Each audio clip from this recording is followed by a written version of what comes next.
Nigerian police say they've rescued 2 people who'd been abducted in an attack on a U.S. embassy convoy. 7 people were killed in the ambush in the southeastern state of Anambra on Tuesday. The police say the suspects, who have not yet been charged, are helping with their investigations. Of the 7 people killed in the ambush, 3 were U.S. consulate workers and 4 were security agents escorting the convoy. All of them were Nigerian citizens, and the police say 2 members of the convoy are still missing.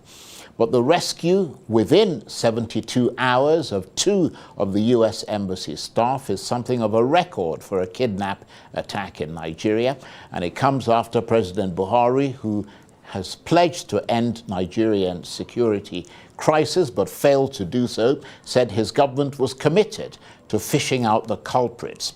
And the U.S. Secretary of State Antony Blinken said Washington was working with the Nigerian police to investigate the attack. But for many Nigerians who have had close shaves, been kidnapped or even died at the hands of criminals who roam the countryside, most have never seen justice. So, in a country where criminality has become a beast with 1,000 heads, how do you deal with this multi-pronged hydra?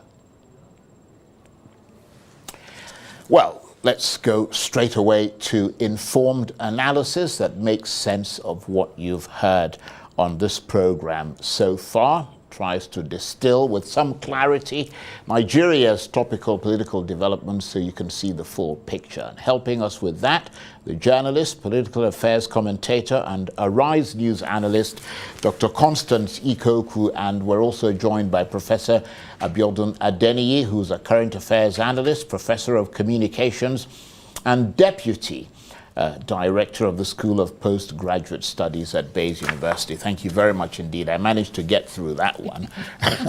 And as I mentioned at the beginning, we've had a problem with some of our equipment, and therefore we're not seeing any pictures. But that's okay. We'll listen to what you guys have to say and make up our minds after that. Let me start with you, Constance. What is your reaction to that attack? Well, it is an unfortunate incident that happened. The good news, as you mentioned earlier, is that 2 of the members of staff have been rescued. So the government is on top of it, and hopefully everything calms down. But it's really been a couple of years of assault. The country has been under assault by all sorts of criminal gangs and terrorists and insurgents, non-state actors, and all of that. And it's been very frustrating for Nigerians. The president hasn't risen up to the occasion during the last 8 years. He came in as president promising to do quite a bit of things. On this particular score, he has failed woefully. I think Nigerians would score him very low. Most times it seemed as if he was unaware of what was going on or totally helpless. He also seemed overwhelmed by the problems of the country generally, not only security-wise. But you would say when you ask for the job and you get it, then you have to do the job. For Anambra particularly, they've had this issue of unknown gunmen. I don't even know who came up with that term. It's ridiculous because, yes, gunmen are unknown, but you find them, you chase them, find them, and then let them bear the consequences. Anyway, they've been having this problem in the state. The current governor, Chukwuma Soludo, has been in power a little over a year. And I would say that he can learn a lot from his predecessors. The immediate past one, former Governor Willie Obiano, and then there was Peter Obi. Peter Obi particularly was fantastic when it came to security because they've been having security challenges for a while. He literally ran criminal gangs out of town in that state. And it's because he came up with a plan, you know, and he worked in synergy with the Inspector General of Police. We know that security is centralized in Nigeria. That itself has its problems. But as the chief security officer of your state, you have to find a way around it. And that's exactly what he did, you know, with the Commission of Police. And security was heavily funded. You need funds to do this, you know, buying equipment for the police officers, you know, giving them allowances, communications, gadgets, and all sorts of things. And the police officers themselves became driven to work in synergy with traditional rulers, vigilante groups, and they did quite a bit. So he can learn a lot, and hopefully he can rein in the situation. Right. Okay, Prof. Let me come to you there, because in this particular instance, I mean, obviously a brazen attack, a bloody one as well. But in this particular instance, we've heard from the police today, I mean, it happened on Tuesday, today is Friday, they've freed 2 of the people who were kidnapped, and they've apparently picked up some suspects.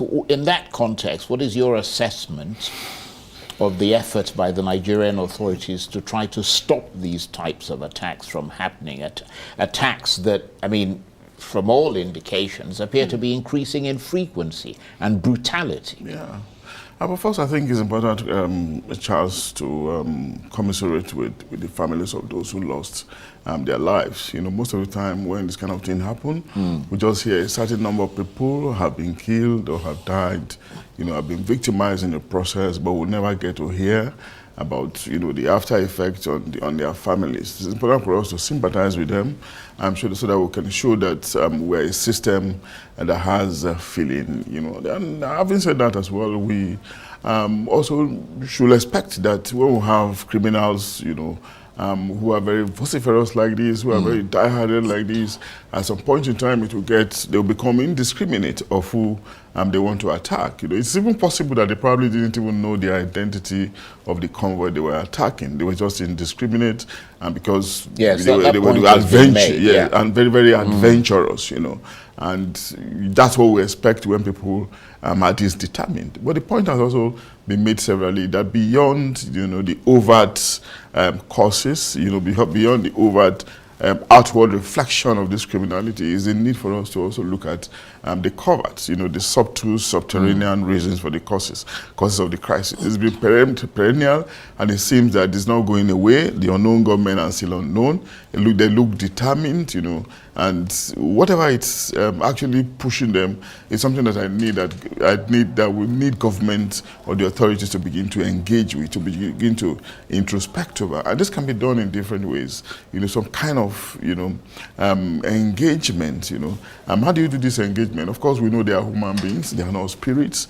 Some of these people coming from police investigation, they can get to know, especially from those of them that have been arrested, they can know their families. They can try to dig into the kind of orientation they bear, their worldview over the years, and their recent political leaning in the previous time that can be in reference. You know, all those things can be put together to gather some kind of information that can be processed towards intelligence and actually know the root cause of this problem. You know, but our outward suspicion is that they are ethnic nationalists, you know, concerned about their nationality, you know, the marginalization or the psychological or physical marginalization of their people, separatists, if you want to put it that way. You know, those things have to be dealt with, and it's part of the question of nation building, which can be very systemic, which can be very processual, you know, but very engaging, and of course requires that authorities are equally painstaking.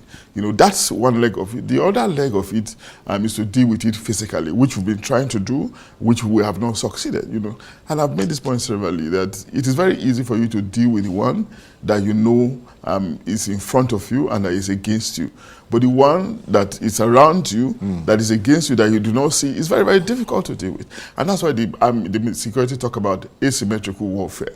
You know, the one that use scorched-earth guerrilla tactics that strikes at the time that you least expect. How much effort have we made, you know, to reorientate our security agencies towards dealing with these surprise this level of enmity that has grown up in our system, reflected as non-state actors that are increasingly becoming dangerous and threatening, our humanity. Right. Humanity in all shades of it, our economics, our politics, our culture, and our togetherness, as the case could be.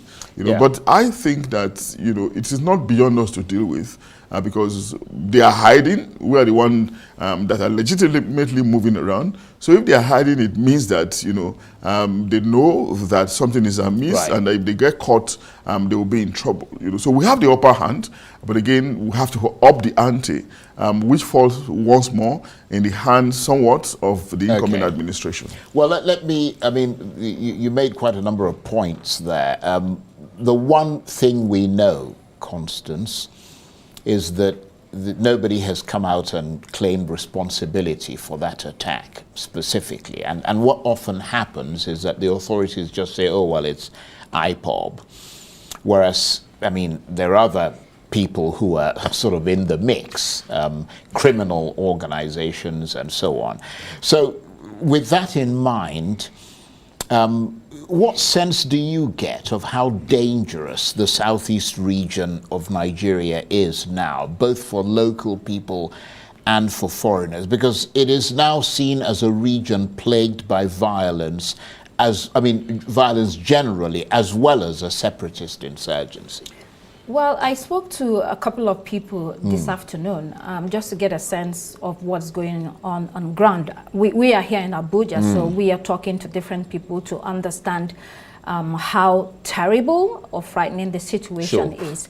What I hear is that, yes, it is a challenge, but it is not as bad as it's been portrayed, because when you have news, especially on television, it's often, seen as a very, very massive problem. Yes, it is, but it's not that terrible. They tell me, my sources tell me. Well, I mean, we heard the guy from Imo State earlier who was saying, although he's making a political sort of statement, but he was suggesting that, things have calmed down a lot. Yes, I mean, I have people that go to the southeast regularly. Yes, there is fear here and there. People are advised, okay, do not drive a very flashy car.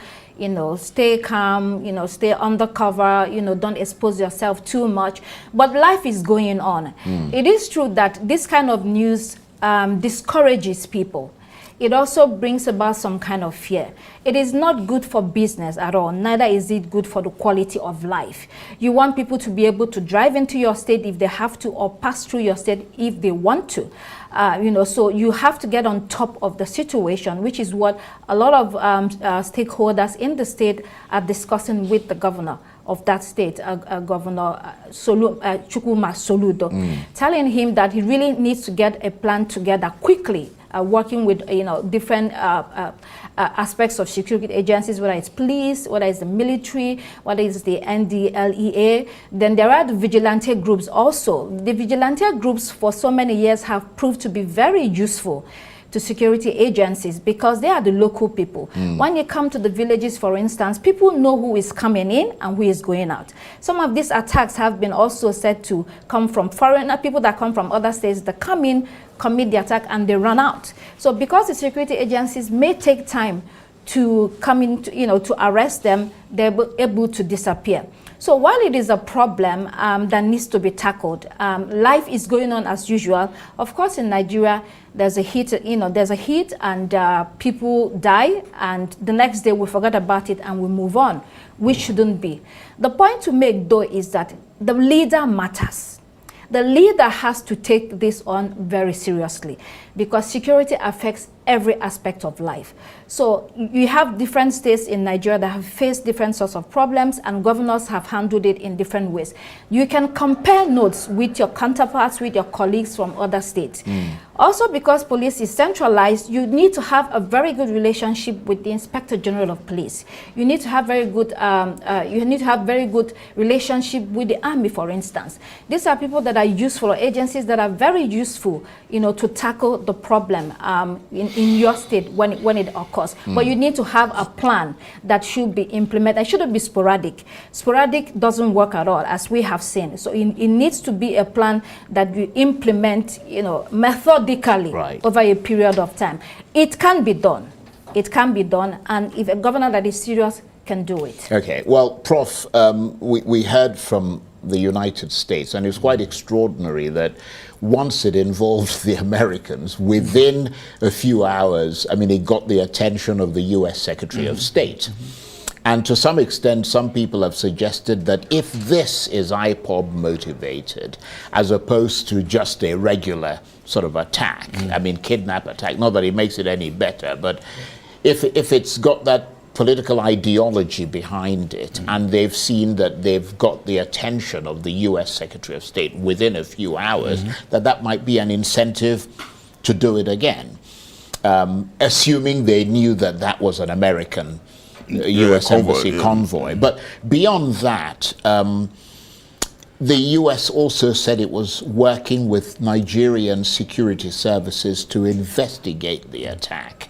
What would be, in your assessment, the extent of US involvement in that investigation? And is it likely to be more muted because no US citizens were in the convoy?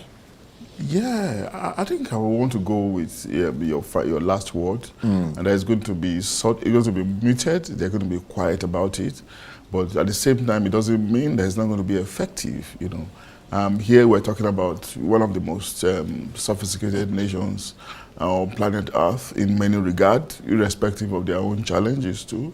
You know, and of course, you see how priced they hold the average U.S. citizen. You see, but I mean, there were no U.S. citizens. No, I'm just the first thing they said. No, that's fine. I'm just there's no American citizens. No, that's fine. I'm just. So let's all relax. I'm giving the background. Right. Okay. Yeah. You see how priced they hold. Yeah. Their citizens. It doesn't matter what the citizen is going through in any part of the world. You know, they'll pull all these stops. You know, go for broke. That is true. To rescue that citizen. So again, you can also extend that whenever their interest is affected, they don't joke with it. And you can expect that when it is in a developing country, they ordinarily will have the upper hand in their ability to deal with it. You know, whether dealing with state actors or non-state actors. And you can expect that if it's a direct attack, deliberate attack, if the attackers actually knew that it was a U.S. convoy, you know, and they deliberately they really had gone after them, you can expect the U.S. authority to respond in more direct ways. But I don't want to believe that that was the case, really. Just like we said, they were probably indiscriminate. And yes. I also want to believe that our own authorities, ordinarily, sometimes they do respond commendably, but in this instance, you can expect that they are responding much more quickly because a critical foreign interest is involved. We may not be able to rule that out. So if we have a combination of those elements, of those lines of zeal, you know, conflicting, coming together, we should begin to look at a solution at some point in the future. Because, like I said, these fellows are not spirits, you know. They are human beings, they reason, and of course they have lines of supply, you know. Who is giving them these weapons, you know? Who is funding them, you know? Yeah. So there's a footprint that can be traced. That can be traced. That's a good point. And if we are genuine about it, if the agencies are actually genuine about it, all hands are on deck. There's no fragmented patriotism across levels of citizenry. In no time they will be taken out. Prof, I want to thank you very much indeed for joining us on this pictureless production. Professor Abiodun Adeniyi is a current affairs analyst, professor of communications, and deputy dean of the School of Postgraduate Studies at Bayes University. And Constance, thank you very much indeed. Dr. Constance Ikokwu is a journalist, political affairs commentator, and a Rise News analyst. That's it for this edition of Arise Prime Time. Join us again next week. From me and the entire team here in Abuja, bye-bye and thank you for watching.